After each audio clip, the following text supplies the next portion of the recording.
तो प्रधानमंत्री नरेंद्र मोदी इस वक्त अजमेर में मौजूद हैं। दूसरी तरफ राहुल गांधी विदेश में मौजूद है।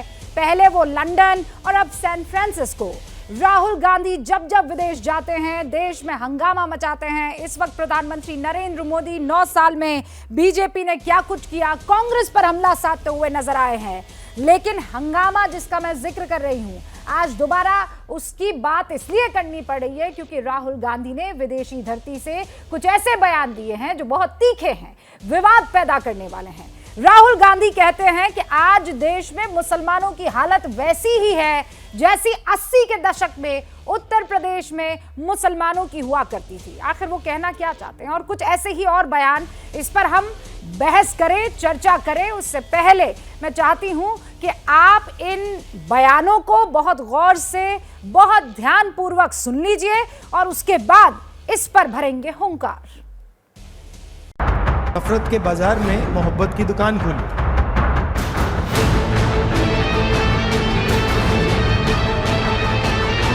We have a group of people in India. They think maybe they know even more than God.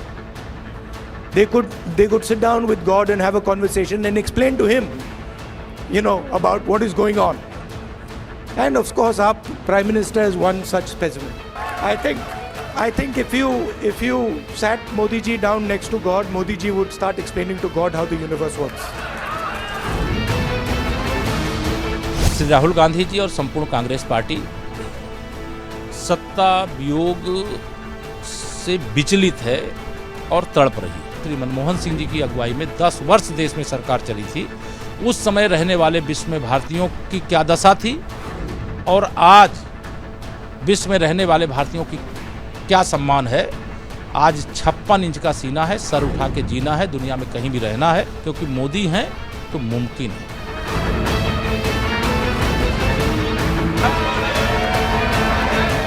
What is happening, for example, to the Muslim community in India today happened to the Dalit community in the 80s.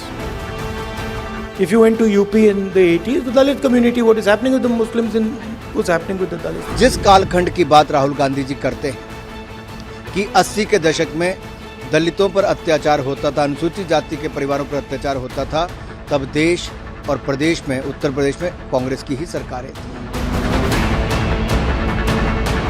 उनका ये सवाल का जवाब जो है बिल्कुल ही गैर वाजिब है।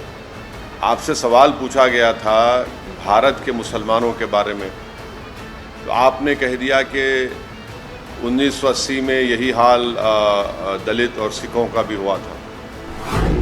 तो 1980 में राहुल गांधी नहीं जानते कि यूपी में सरकार उनकी थी तो हाशिमपुरा हुआ, मलियाना हुआ।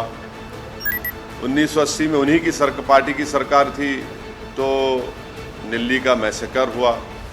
देश के मुसलमान बहुत अरसे तक उसके बाप दादा ने, उसके बुजुर्गों ने इस मुल्क के ऊपर राज करा। हिंदुस्तान में अल्पसंख्यक खतरे में तो नहीं है, लेकिन अल्पसंख्यकों की हालात बहुत खराब है। Within our constitution is the idea that the languages, cultures, histories of each one of our states has to be protected under the union. So what you're talking about is already incorporated in our constitution. It's already there. The BJP and the RSS are attacking that idea that you mentioned and also the Constitution of India.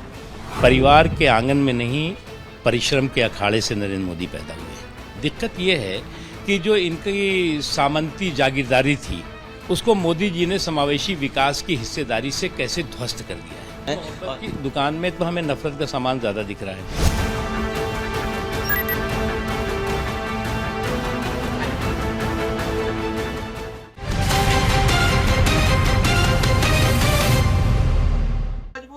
क्या मजबूरी है मेरी, बताइए। मैं अभी आपको बताती हूँ कि मैंने ओए होए होए होए नमकीन के चटकारे लेते हुए टकटकी मार के डिबेट शो को पॉज रिपीट कर करके देख रहे हैं जोगिंदर जी। इनकी तरह आप भी देखें अपनी फेवरेट डिबेट्स को रिपीट कर और डाउनलोड कीजिए एबीपी लाइव ऐप अपने स्मार्ट टीवी पर।